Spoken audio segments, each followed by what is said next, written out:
I've got, someone's got to start, right? There you go. Do the picture. Yeah. So this is the picture I thought of first. It's our first trip in our camper, Big Red, Old Red, or whatever. This is Ralph and Sandy sleeping on the couch bed. That was fun. And you don't think that's the only time we took I the think camper? it is. I think so. But the memory I was going to share was, over the years we played a lot of cards together. Usually it was pitch, but once in a while we played hand and foot. And, but we had to quit that because two of the people weren't very good sports. I won't say who it was, but it wasn't Ralph and me. So we just stuck with pitch. Sandy hasn't changed. Two people were very competitive. Well, Frank started it. I'm not so sure. There was a toss-up. There was a time when we went up north fishing. Oh, yes. And we dropped Catherine off at Clarence's folks, and we head up north to this cabin. That was awful. So cold. Oh, it was Which cold. lake was I that? said you and I have sucked it worse. Yeah. Cottonwood or something like that? It was cold and, What was it Terribly called? cold. Willow Lake. Willow Lake. Lake. Okay, It's up in something. Sandy. and they There's no went to heat. go get something for breakfast, and could we have Spam and Hey, don't knock it. That's the Hawaiian staple, Spam and pineapple. Well, Drew said Doreen got all excited when we were having the tornado, the hurricane alarms just recently. Yeah. She came home with rice and toilet paper. Preparation for the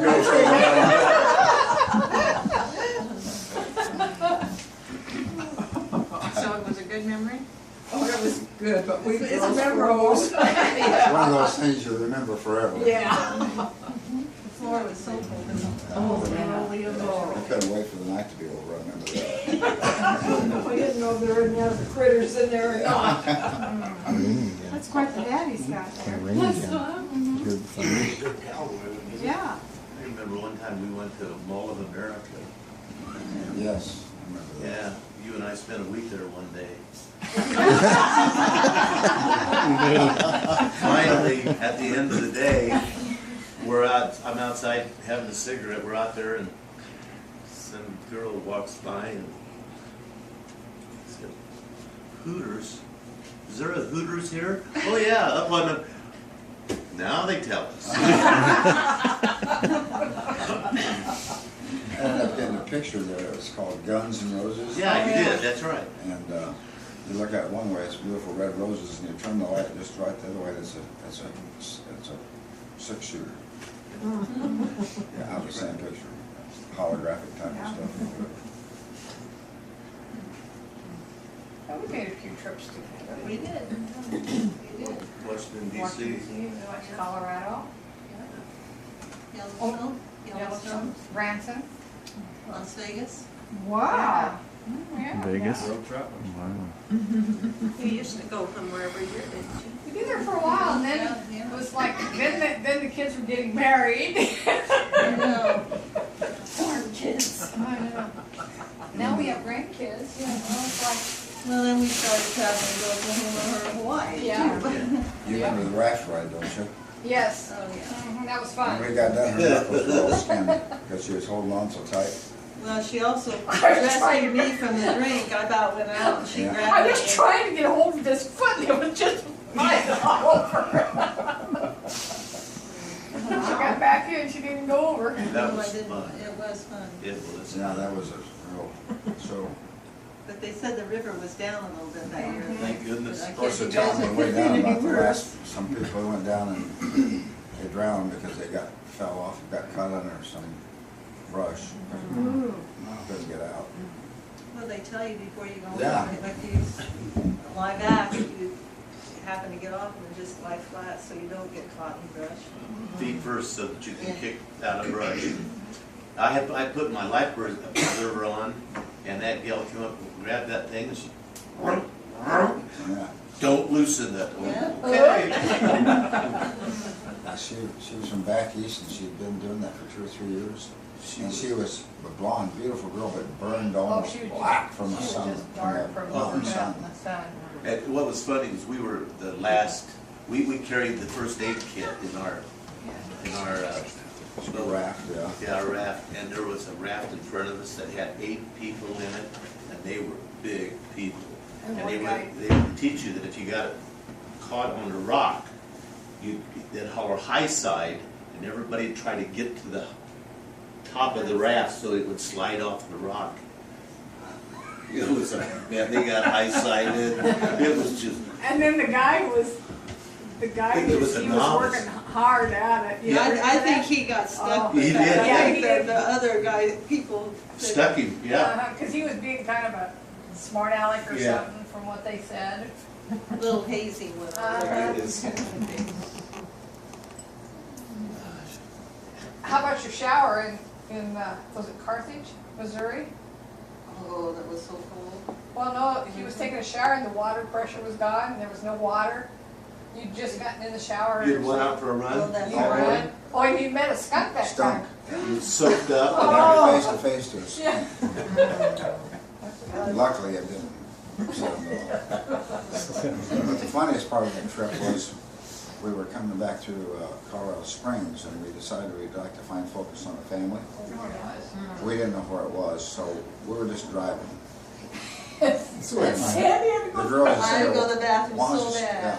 yeah, or let's find a motel." Well, we'll just, We started Stop on and that ask. west edge of Colorado Springs. so we stopped, South. finally stopped. There was a place there we could stop at motel, hotel or motel. Yeah, yeah. And Sandy and I So- kept seeing these motels go by us. Yeah, and they thought they were getting burned a little more all the time because we kept passing Why everything. don't you stop and ask somebody? Why don't you stop and ask somebody? That's right. I heard- Anyway, Yeah, yeah. we went in and signed into the motel, and they said, we were looking for focus on the family, and we just wanted, if you knew where that was, they said, yeah, it's just to go right up here, it's about a quarter of a mile, it's right there. They didn't have any They were idea lucky. where they were. It was just a lot. We were within a quarter of a mile of it. They did stop and ask one time, and that guy didn't have any idea what he was It talking was at a about. service station or something. Yeah.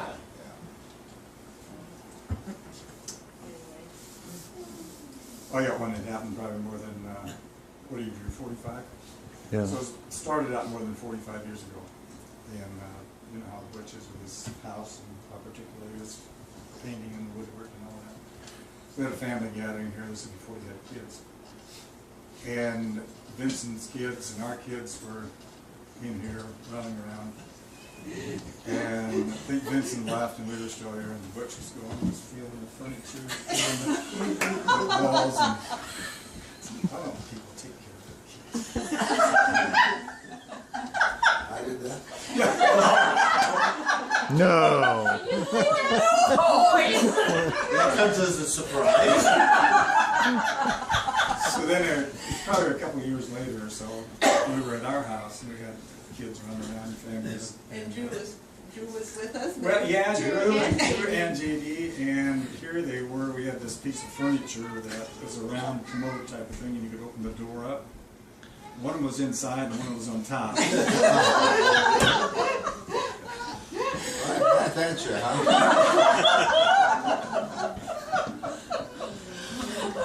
And you said, Well, I didn't see anything. I think maybe Well, Sharon might have said something. I told him to get off and get out of there, and I thought, we are so good at raising kids until we have them. I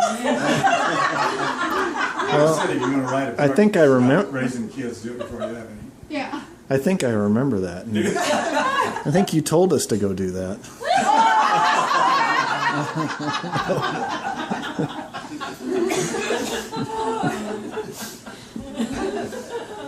The Lord gave us one great ability, that's time to let you forget everything. You know, I've probably known him longer than anybody in there except maybe his sister. But we've had a lot of fun experiences together, some not so fun. We even spent the night in a ditch one night, remember that? Bud Shaw. Got a motor in the back of the station wagon, and next thing you know, Oh, the yeah. car smells like gas. So we were gonna stay in Broken Bow, the radio was going on, it wasn't any place to go. So That was Wendell Shaw. Wendell's, yeah.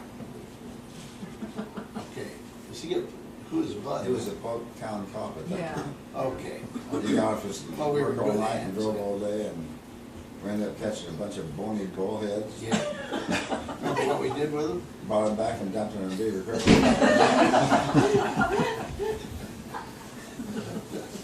That was one of the early adventures, we won't go into all of them. You know, it's, I think we make friends at that age that we never forget, but in the old days, he used to really worry about me, and I could tell that.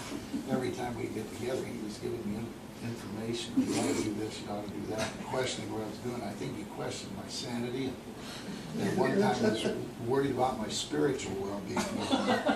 But as the years have gone on, I think I've worried more about you these last few years than you ever did me.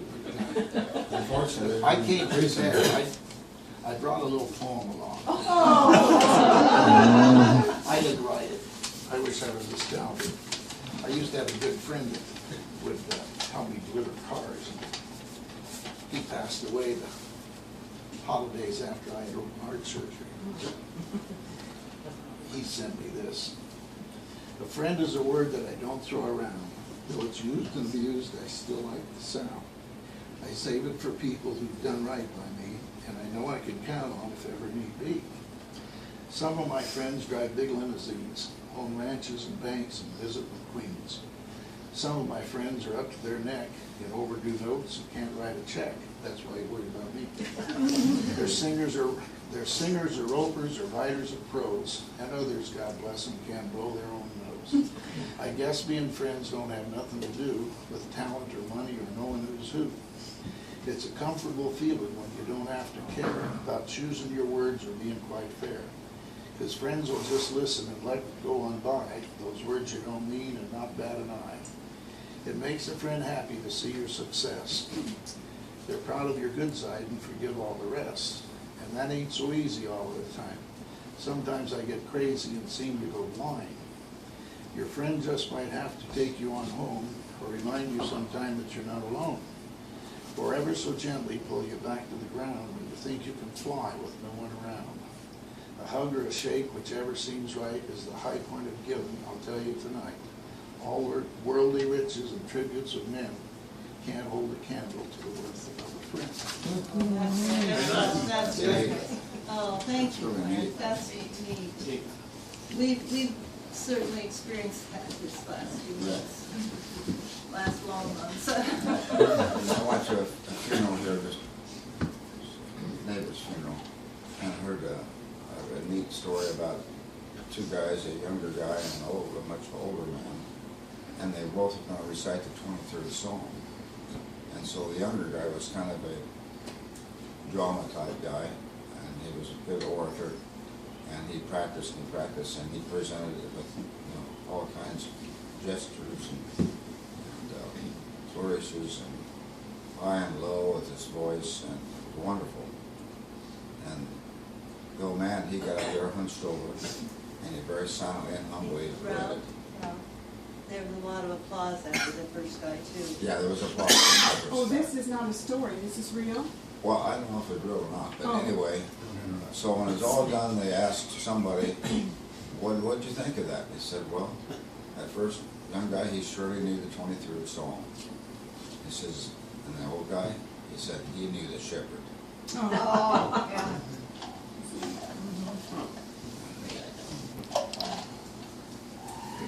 well, I have a memory. However, Drew, you didn't give us a lot of time to plan this. Yeah. But I tried to think in terms of both of you. And Sandy, I was going to say, you've been a Brumbaugh for 50 years now. And I kind of wonder, when people say sometimes, well, that's a Brumbaugh for you. I never quite knew what in the world does that all entail. What does that mean? Maybe some of you have some ideas. I got one. Okay. No, it would fit in good here if you just, Okay. week or 10 days before Carolyn and I were married, we all went down to the clothing store to get fitted. And what was her name? Schaefer. Anyway, she's got a list of everybody on there, but we're all kind of coming in together. But the week before that, Ralph had run into a little problem in Grand Island. I'll let him tell you about that. When he comes walking in, Mrs. Schaefer's on the list, and she looks up, "You must be the Brumbaugh." So that's, would that Yeah. be Yeah, the one we That just would had be- to mention here. Well, you know, growing up then, since I was a grandma only 20 years, and I don't know whether to be offended or not, but just a week ago, somebody described it as, well, she's a grandma. I still, oh, good. Let's see, where was I? I don't know. I'm a little nervous, actually. Oh, well, you know, I was only a grandma 20 years, and you 50. How many years for you? Well, of course, you're still a brother. Yeah, you're still. This is not going well. 44. Okay. So anyway, my impression of what the Brumbaugh were like growing up as one, if I was going to describe us, what I learned was that I kind of thought we were hardworking, nose to the grindstone kind of thing, self-sufficient, kind, I think, to help out somebody if they needed help. Didn't have money to do that, but we had the ability to work to do that.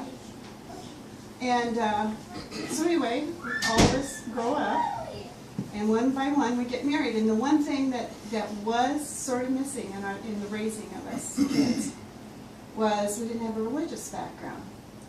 We didn't.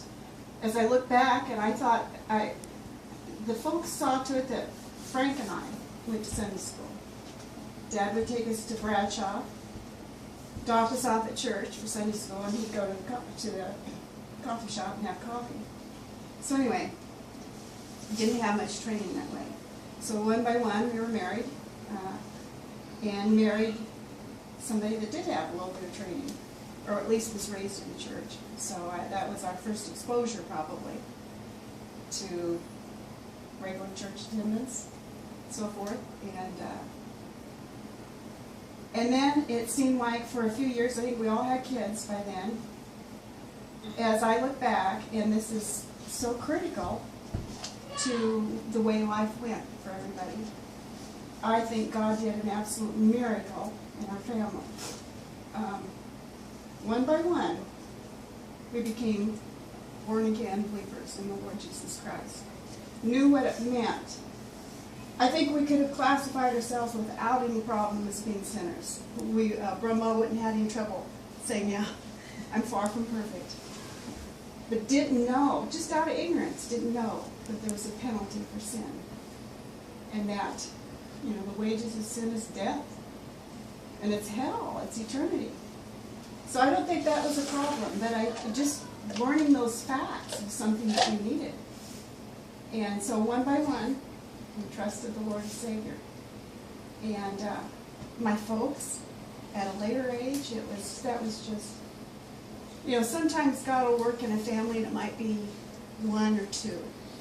And you might have prayer requests for the rest of the time. Please pray for my family. You know, they're not interested in these things. My mom and dad, Vincent and Marlis, you two, Larry and I, Frank and Phyllis, and some of my fondest memories of our family is gathered around a table after we've been together with a meal and talking spiritual things. It just blessed my heart to think about that and enjoy that. That was a highlight of our family time. And it was just astounding. This is what we're talking about. It's wonderful.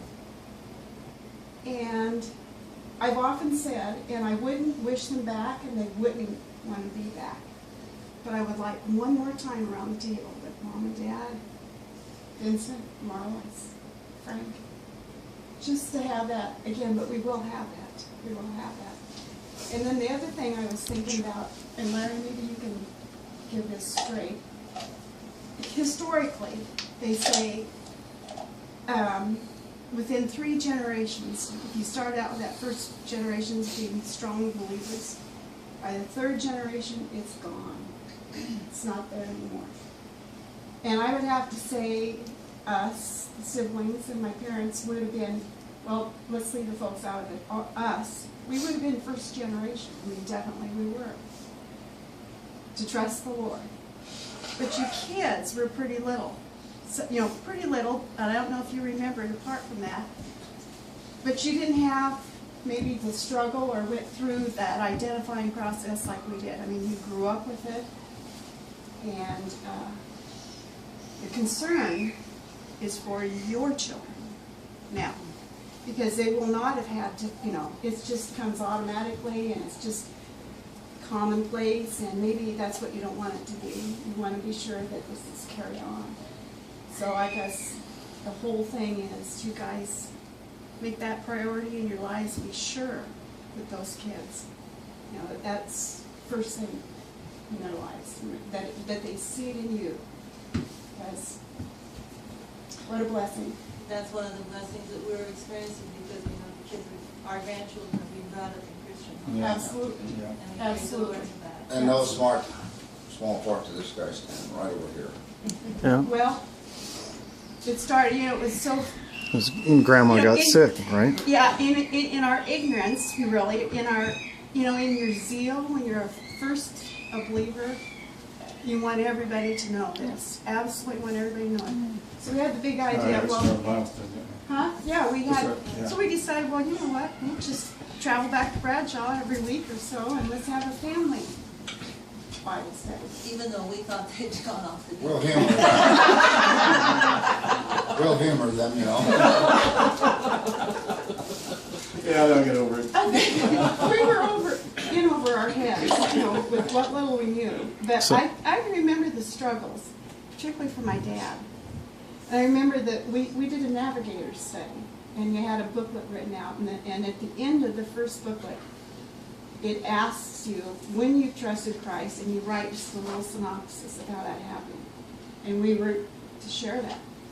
And I remember Dad saying, I don't get this. Now, obviously, he was not at that point in time a believer, and frustrated.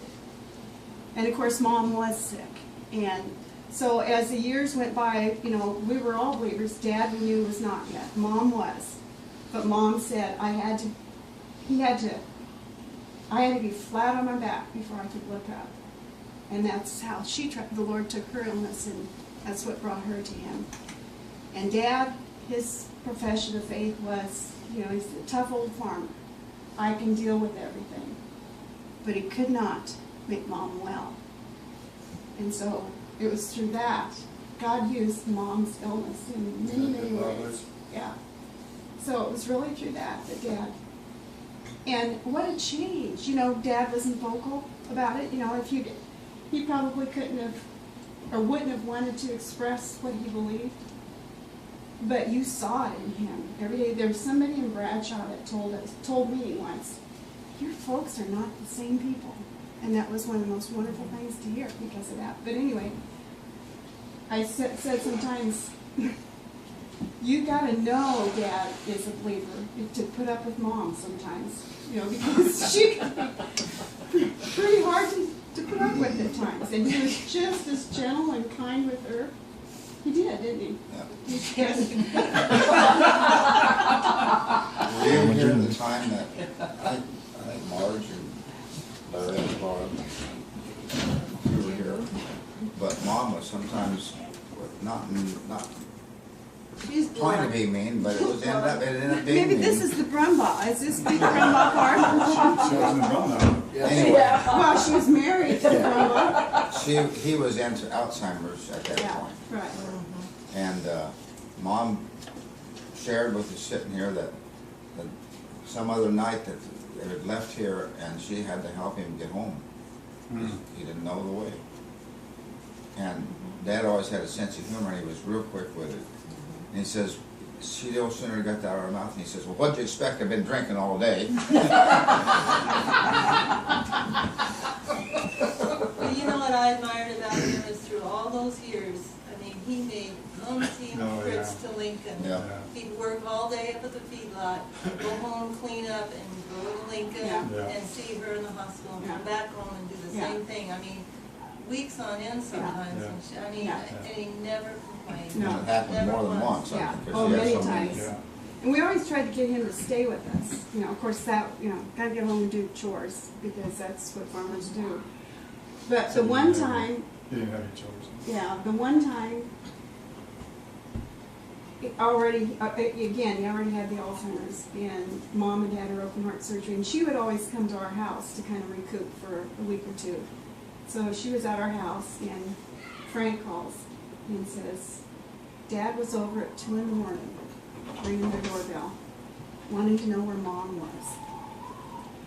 And I knew enough about Alzheimer's where they say keep them in their own environment, you know, it's more familiar and so forth. But I said, well, you know, just bring him down and we'll see how it goes here. And Mom was sleeping on the couch, even though we had him in the bedroom. It was just more comfortable for her.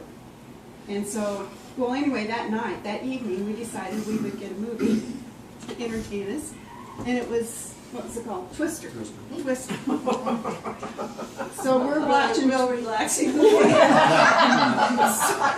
So we're watching Twister, and you know, there's a newscast on there about the tornado and so forth. And Dad would get up and he'd go to the front door and he'd open it and he'd look out, and you know, he thought this was real. So then when it was time for bed, he went in the bedroom was right across from Larry's and my bedroom. Got him settled in there, and he just brought his clothes in a little grocery sack. Here, it's what he was going to have. Everybody was settled and in bed. Got in bed, and I saw the light flip on in that bedroom. So I go in to see what he's doing. Well, he's packing the bag. Gotta go home. No, Dad, you're just here to, you know, you're going to spend the night. Mom's here, and just as sweet-tempered as he always was. Oh, okay. Get back into bed. I crawl back into bed. Wasn't there? I mean, this went on all night long. So we called Frank about 6 or 6:30. Bring him home. It's not working. But anyway. He was always quick. Oh, yeah. He and Gary Meredith were hauling silage or something in different trucks. You Corn, I probably think. Well, anyway, your dad got pulled over by the DOT or Highway Patrol, and he saw Gary coming. So he stepped in front of his cop and went like this, like he was under arrest. Another time they were in here and I was. Meredith, keep it out of the ditch. He said, I nearly went off the road laughing.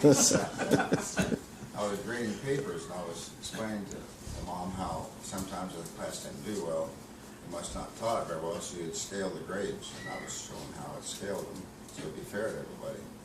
And she says, you know, it was algebra, I think. And she said, I used to be a really good algebra student. She said, but I forgot everything I ever knew. Dad immediately said, well, that wouldn't take very long. They both laugh, you know.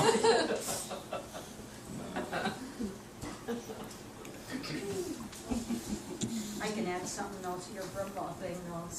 The minute I got married, it was on the one side talking about your dad's family. Oh, dear. I did that to live down because they were fighters, and then by the time I got into the family, I loved them all. You know, I mean, they were not fighters, but I guess they were. I never saw any of them. No, that's it. They were gentle. Yeah, seemed they were gentle then, but They did have a reputation. reputation. My mom told me about them too.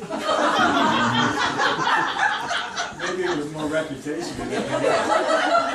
But on the other hand, the minute I got married, if I'd say who I was, they'd say, "Oh, are you Ralph Brumbaugh's?"